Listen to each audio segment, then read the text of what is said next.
I just wanted to show you guys my outfit. I got River's hoodie on, found it in his closet. Boy, boxers. I'm telling you girls, it's just the way to go. You're wearing dude underwear as shorts. Yes. River, look. Oh.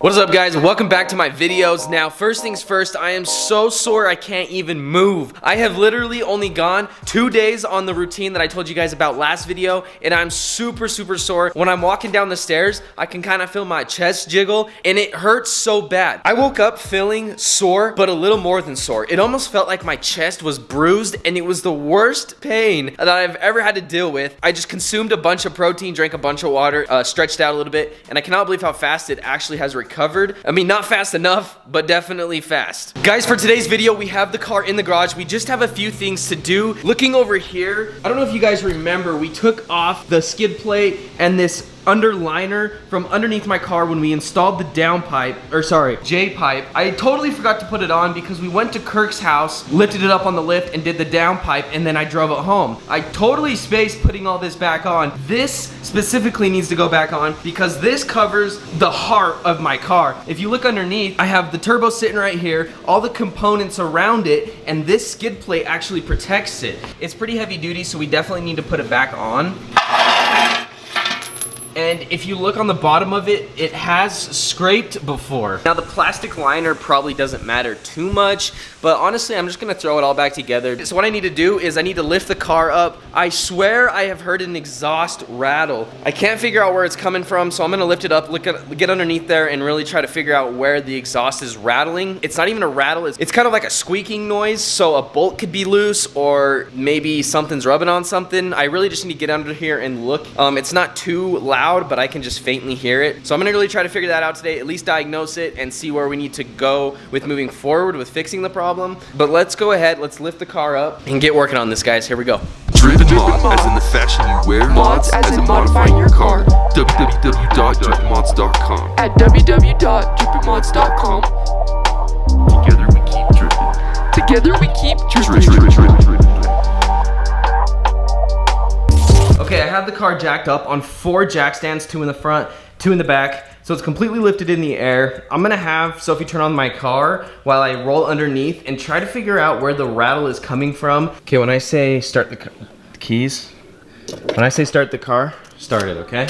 Okay. Just by shaking it, I don't feel any rattle, but I do hear some down here, and I can see where the Tomei catback is just, it's hitting on the end of the drivetrain down here. Okay, start it.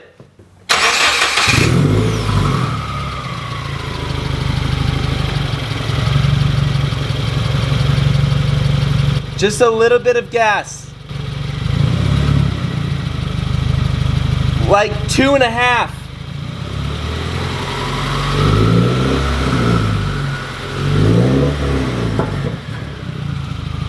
Okay, now go. All right, I figured it out.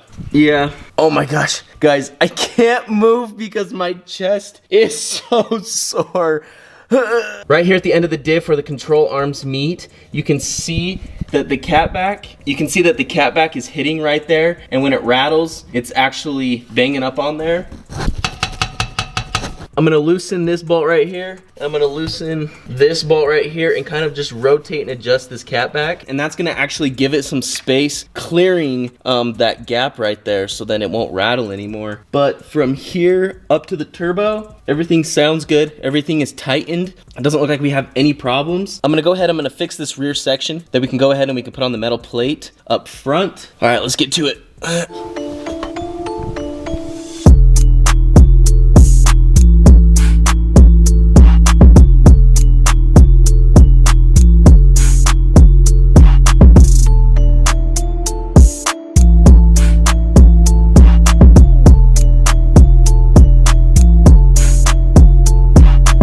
Alright guys, so I kind of figured out. I also had to adjust the top strap mechanism holding on the douche cannon.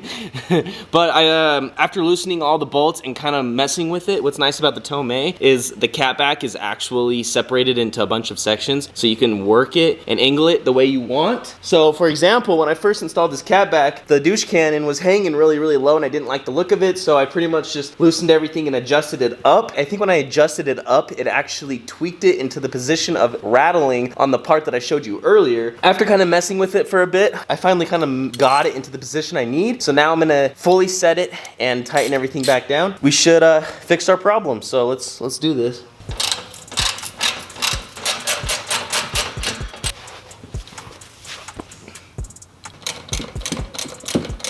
All right guys, so as you can hear, I got no more rattle. For some reason, stuff like that really does bug me, and I cannot stand the sound of exhaust rattle. But after digging into it, I'm super glad we did that. I'm super glad we fixed it.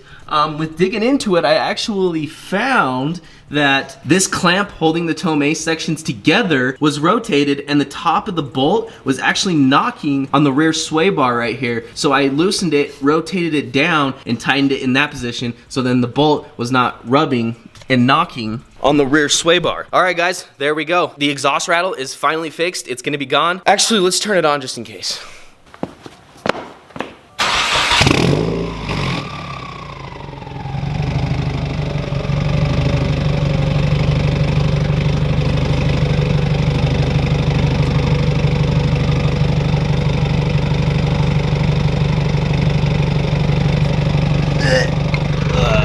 So sore. As you can see right there, I was able to clear enough gap so it's not rubbing on there, and it's still in the position of keeping the Tomei mainly centered. Either way, as long as the Tomei sits close to the rear stock diffuser, I'm okay. I just don't like it hanging down, and that looks a lot better. Let's move on to reinstalling this front skid plate. Let's hurry and get that back on, just so then we don't mess up the turbo. Actually, let me just show you. Okay, so coming down from the front, now you guys can see exactly what I was talking about. Just all the guts of the car are totally exposed. The headers, the J-pipe, turbo inlet, turbo itself, everything's just exposed. But guys, this is what the J-pipe looks like fully installed. It's super clean. Everything, why did I touch that? I am so stupid. When I do have to go get my emissions done, I was highly recommended to redo this gasket up here, which is going to be the J-pipe to turbo gasket. I'm gonna redo that as soon as I have to go do my emissions, because I gotta take the downpipe off, put the stock one on, and I'll cop the Grim Speed turbo gasket there. If you guys didn't notice, I still have the stock one on there, but as soon as I have to replace it and go do emissions, I'll replace it with the Grim Speed. What the is that a rock? The fuck? That's a bug. Yo, you find some weird stuff when you look underneath your car.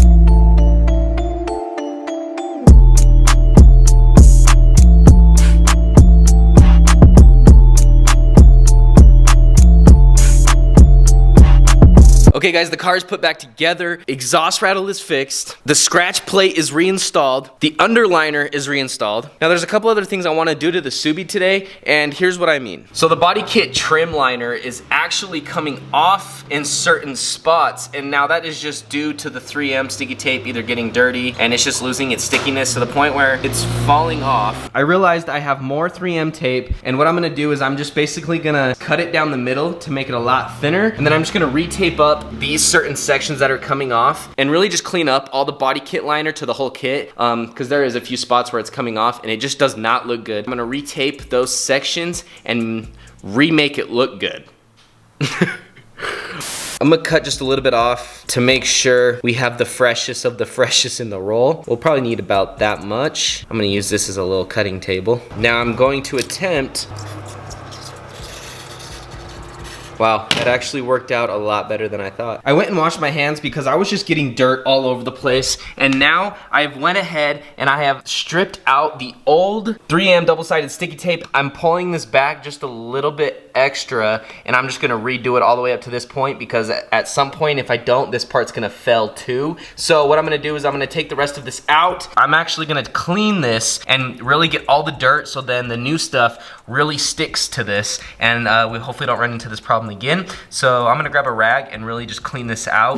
Guys, I started digging into a whole nother project and look at what happened. I don't even have a tail light. Now guys, here is what I'm doing. When you install your own body kit on your car, you eventually run into problems and certain little tiny things you need to fix. With the weather stripping wearing out already, I had to just fix that. Now, here's another problem I've been having with my body kit. Check it out. Now, when you try to place a riv nut into plastic, it doesn't always work. Now, you guys can see the very tip of that is pretty much how the riv nut works. Before, it was all flat. You insert it into the bumper, and as soon as you squeeze it with the gun, it clamps it, leaving the metal or whatever you have in between there, and clamps it like that, squishes it. So now when your riv nut is sitting in your plastic, and if you get it too tight, it just strips out, and as you can see, it totally just stripped out of that hole. So with that being said, this is pretty much pointless, and I have a massive hole in my bumper. Now what I'm going to do is I have went and purchased long hardware. It's the same hardware as right here, but it's just 3 times longer. I'm gonna take the beauty washer we've been using and I'm gonna place it in through here. That's 3 times longer. I'm gonna throw a washer on the other side. I actually have the locking nuts that fit the other side. So now let me grab a washer and I'm basically just gonna clamp this so it's not even gonna be using a riv nut.